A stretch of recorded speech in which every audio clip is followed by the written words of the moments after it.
Okay, so what we're doing is basically the most important thing in your life, which is consciously trying to understand what you're here for. What's the point of you being here? And we've said a few times that most people, they go through life just trying to make it okay, and then they get old, and it's not nice getting old, and then they die.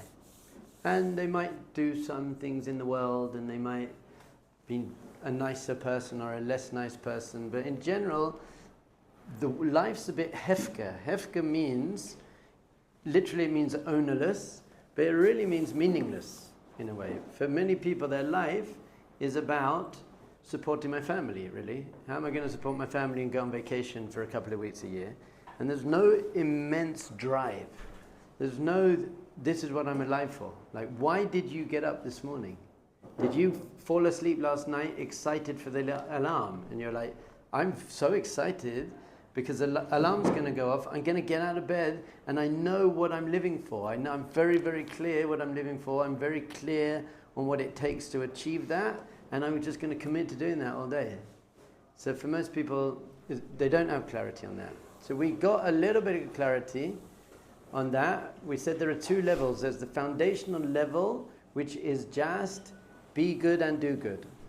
That's the foundational level of what you're here for. Self-actualization. Become the greatest person you can possibly become. What does that mean? That doesn't mean the richest person. That doesn't mean the best looking person. That doesn't mean the most talented person.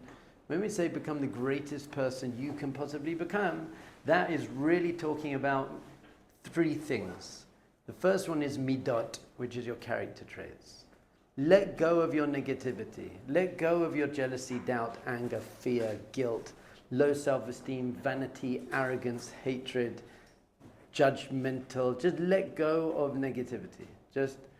And I'm not saying it's easy. That might take lots of therapy and healing and trauma release, whatever it is. I'm not just saying let go, but that's definitely the bottom basic line of what you should be doing in your life is let go of your negativity.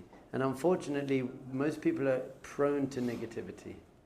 If you think about what you think about, I don't know what percentage, but the vast majority of your thoughts aren't particularly positive, uplifting, playful, kind, compassionate. About yourself, about other people, about life in general. Most people are really struggling with negative mental patterns. So the bottom line is just clear away negativity. The line above that would be tap into positivity, tap into joy. Literally live a joyful life. Tap into playfulness. Very, very few people are playful nowadays.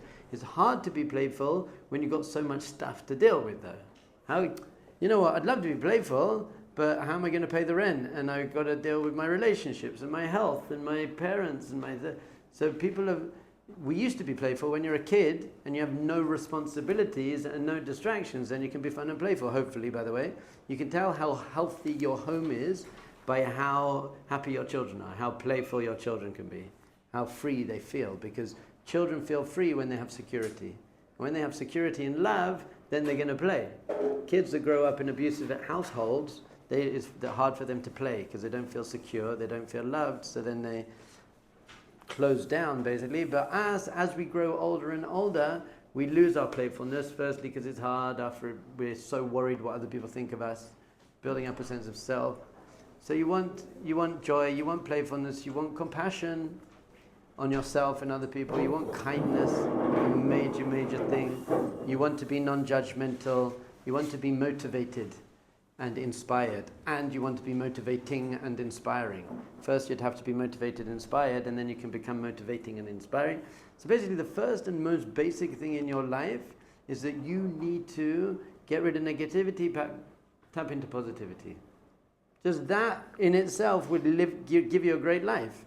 If you did that, you would have better relationships, and you'd just be a better person, and you'd have more fulfillment and self-respect in life. The second thing we said is to positively impact the world around you as much as you can.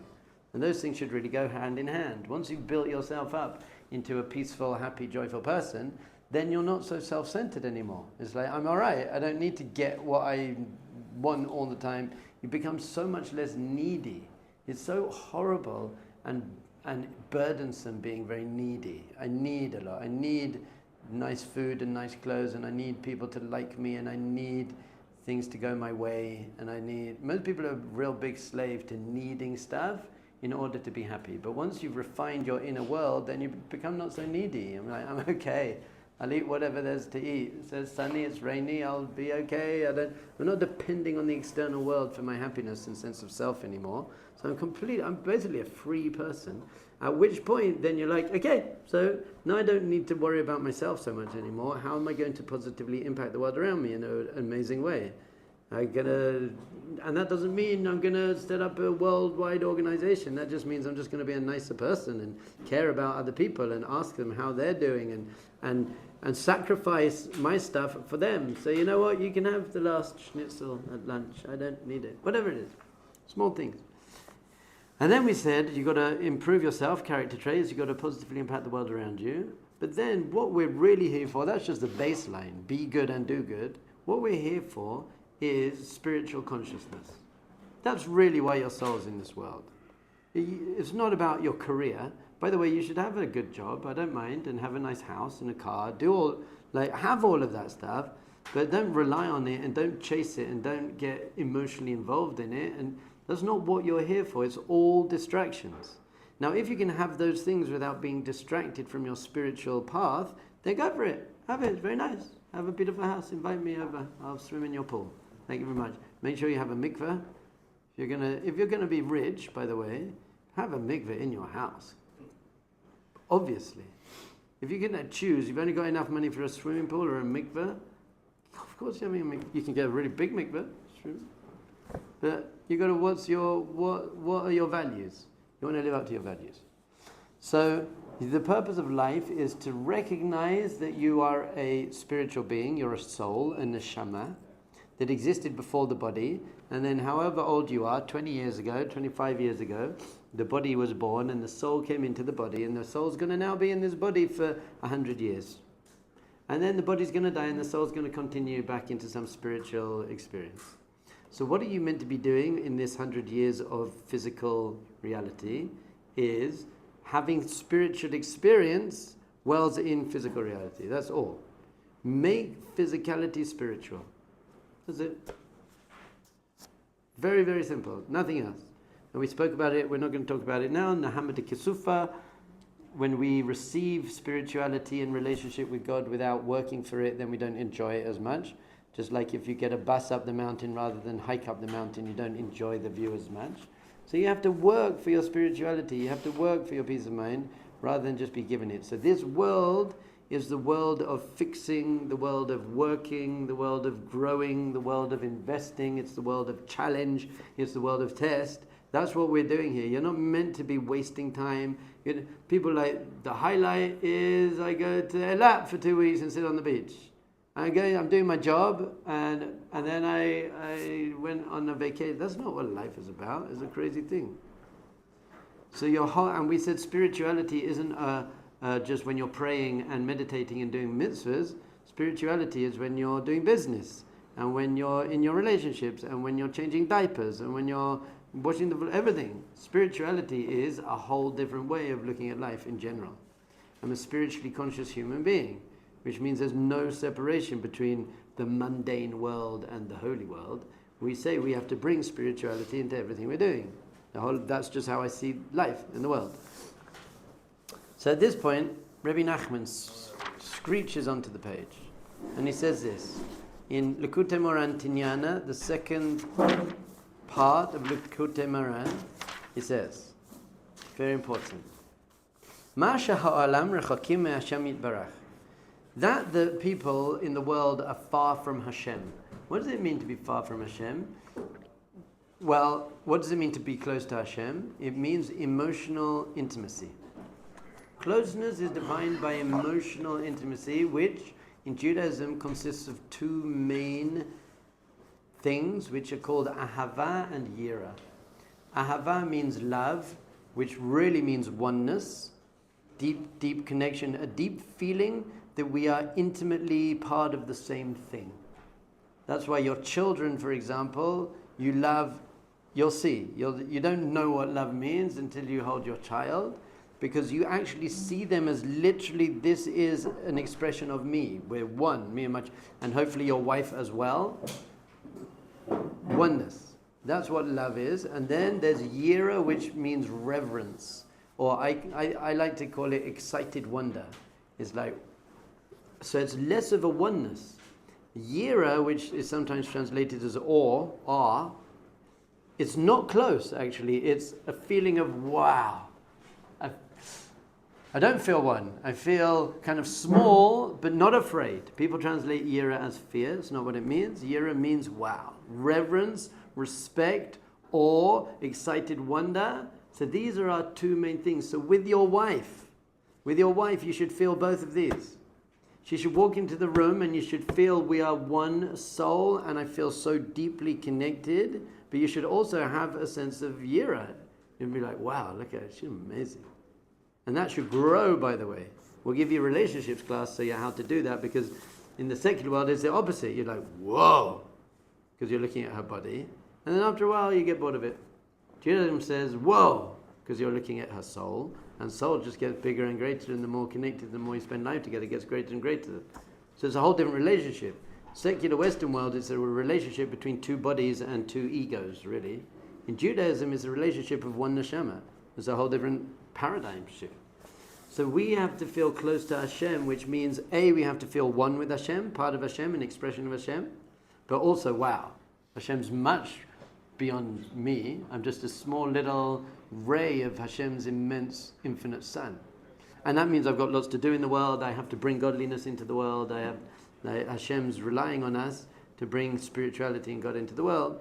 But the reason that we don't feel connected to God, and really, I'm going to make it easier, although it's not easier, the reason we don't feel connected to our neshama, our soul, and we've been saying this all along, your neshama is pure, conscious love and joy. That is your essence. How do we know that? Because that's what God is. And your neshama is an expression of God. It's a finite expression of infinite consciousness. So Hashem is infinite conscious love and joy. So your soul is finite, conscious, love and joy. So that's your essence, that's who you are. But the reason you very, very rarely experience unconditional love and joy, most people don't even experience conditional love and joy that much. There is a good level of love and joy. For example, the happiness that comes from emunah. Joy, simcha that comes from emunah is an amazing level. I feel so happy because I realize that everything that happens in my life is there for a reason and it's helping me become a greater person and connect. So just having a positive attitude to life, that's a wonderful level of joy, but it's an external level of joy. It's a good, and you have to have it. Then there's an external level of love, which is also good. I love my wife because she's pretty and I respect her and she's talented and she's a great cook and there are reasons I love her, but that's an external. There is, by the way, negative love, which is just ego love. I love her because she does what I want her to do. That's not even called love. So there's an external, healthy, good, wonderful love, which is based on focusing on the good in someone else. And there's external good joy, which is based on having a positive attitude.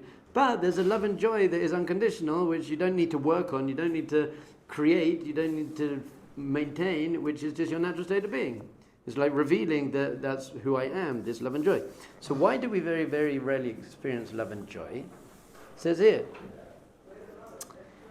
the reason we feel far from Hashem and we don't feel close to Hashem and our neshama is rak machma she'en lehem Yishuv HaDaas. The only reason you don't feel spiritually connected and therefore living in a state of conscious love and joy most of the day is because you do not have Yishuv HaDaas. Now, Yishuv HaDaas, therefore, is the single most important thing in your life. Now, I want you to understand this. The whole purpose of your life is to feel close to Hashem, and your soul is to identify as a neshama, and therefore, through that, feel close to Hashem. That's the only reason your soul's in this world.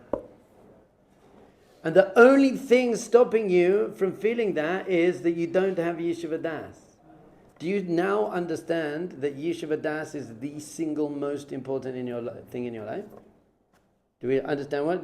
What does it mean? Okay, that's a very good question. But before we ask the question, do you understand how important it is? If I stop the class now I said, you know what? I don't have time to tell you what Yishuv HaDaas is. Would you freak out? Would you be like, ChatGPT? Or would you be like, oh, that was a bit strange. You finished a bit early. Okay, what happened in the news today? I want you to be bothered at this point. If you're not going to feel a little bit upset if I don't tell you what Yishuv HaDaas, you're not even in the game. If I walked out now and you checked your phone, you're not in the game. Do you understand what I'm saying? Do you understand what I'm saying? Understand that? So do you want to know what Yishuv HaDaas means? 3 meanings. 3 meanings of Yishuv HaDaas. Number 1, the most basic meaning, Yishuv means to settle, and Das means your mind. So the most basic meaning of Yishuv HaDaas, and we've got 2 others, is peace of mind. Settle your mind. The only reason you aren't deeply connected to your soul, which is pure and perfect and very simple, is because your mind is completely taking up all of your consciousness. Your mind that you're basically not in control of is so taking up your consciousness that you can't experience your neshama, because your neshama is very quiet and calm and simple and connected and joyful and loving. But your mind is very not calm, it's very complex, it's very over-analytical, it's completely always in the past or the future. You're always planning, hoping, wanting, dreaming, wishing, anxious, or guilty, remembering. Basically, your mind keeps you in the past and the future. That's why when we left Egypt, it says the Egyptians were chasing us from behind, and the sea was in front. The Egyptians is the past, it's the trauma following you. And the sea is the future, it's the anxiety in front of you. That's all it's saying. So it says at that point the sea had to turn into dry land, which means change nature. Just like the sea became dry, you have to change your nature, which means you have to stop living in the past and the future, and you have to start living in the present. That's Yishuv HaDaas, presence, being in the moment, calming your mind down. And that's where you can connect with your soul, and therefore Hashem. The main name of Hashem, Yud and Hey and Vav and Hey. Hey, Vav, Hey means present, now. This moment, Yud means continuous. So even the name God means the continuous present. Hashem is always just, there is no past and future in Hashem's world. People say God is beyond time and space.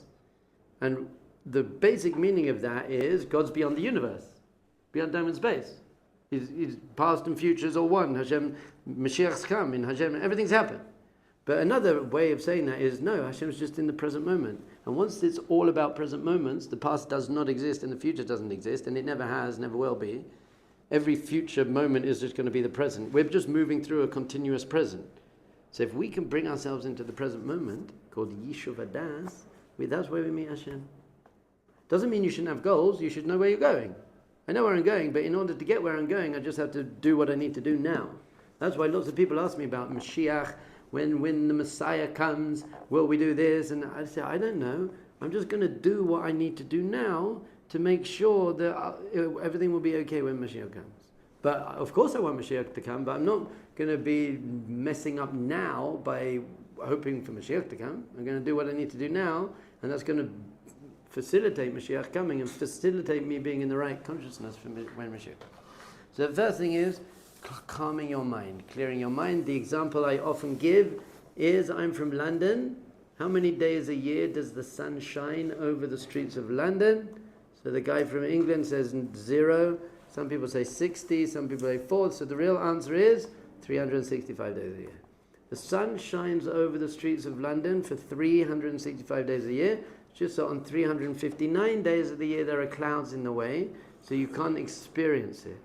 But the sun is always shining and the sky is always blue. It's just that there are clouds in the way. Your neshama is always full of vitality, consciousness, connection, love and joy, always. It's just that you've got clouds in the way. The clouds are your own mind, your own past and future, anxiety, worry, doubt, guilt, all that stuff. So once you can clear your mind, then you can experience your neshama. Just like if you could go beyond the clouds above the streets of London, you'd experience the blue sky. Don't have time for a whole class now, but the number one key to doing it, what's the key to peace of mind? Breathing. Breathing through your nose. if you're not doing some form of breath meditation for at least 2 to 3 minutes a day, that's not a lot, then you have no chance. I don't think you have a chance in general. Even Sam Harris, the world's leading atheist, has a meditation app. He even knows. Even forget about God, God forbid. But even if you just want to have peace of mind in general, if you're not focusing on your breath for 2 to 3 minutes a day, and when your mind obviously is going to wander, not coming back to your breath, there's no way you'll ever have peace of mind. You can't have peace of mind. So that's very important. I'll give you lots and lots of classes on breathing and meditation in the coming weeks. But just understand that the key, and the word for breath in Hebrew is neshima, which is obviously neshama. It says at the beginning of the Torah, v'yapach ba'apav nishmat chayim. Hashem blew Adam's soul into his nose. That's why we say specifically you breathe through your nose. You breathe in through your nose. Just physiologically, by the way, breathing through your nose is created for breathing. That's why it's not created for anything else really. Breathing and smelling. Your mouth is not created for breathing. Your mouth is created for eating and speaking and singing. Not at the same time. That's what your mouth is there for. And it's created to help you breathe just in case your nose is blocked. But your nose is a breathing machine. It has hair to filter the air and moisture to moisturize the air. So breathing through your nose in general is like mineral water. It's great. Your neshama loves that. So the word for breath, neshima, connects to neshama. The word for smell, by the way, is used for smell, which is reach, is connected to ruach, which is another level of your neshama. So your breathing through your nose is going to be the single most important tool that you have in your life. And no other tool that is going to be more important for your physical, emotional, mental, and spiritual well-being than breathing deeply through your nose. Breathe out through your mouth if you like, but really we say breathe out through your nose as well. Yes, do you have a question? I want to understand more the different layers of this Yishuv HaDaas. Because, for example, sometimes me when I'm going to do meditation, for example, very short time, sometimes 5 minutes, I'm able to take a step back and see sometimes the chaos, all the thoughts. It doesn't mean that I can really have this peace. Okay, there are two. To watch it. So what's the difference really, as you said, getting over the clouds and really have this peace? Okay. And watch just the chaos of the thoughts. So, but very basically, there's two types of meditation: passive meditation and active meditation. Mm-hmm. Passive meditation is clearing the mind. Active meditation is then using the mind. So passive meditation is like, let's say I have a whiteboard with lots of scribbles on it.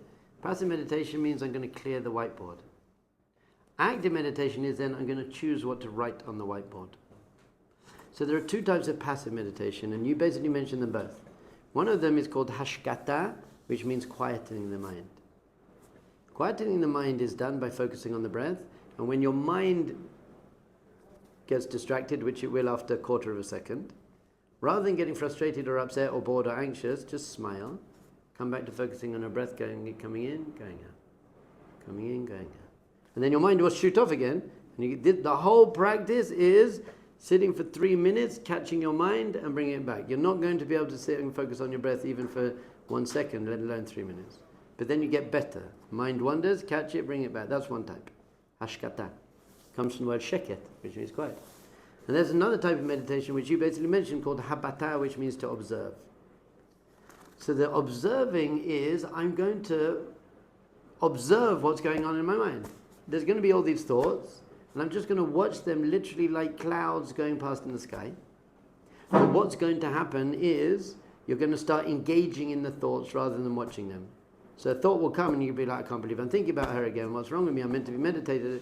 And you're just going to get caught up in the thought. As soon as you realize that you're not watching your thoughts, you're getting caught up in your thoughts, take a deep breath, sit up straight, and start again and start just watching. And this is what the Piazetzner Rebbe says. You should say to yourself, what am I going to think next? And then just watch.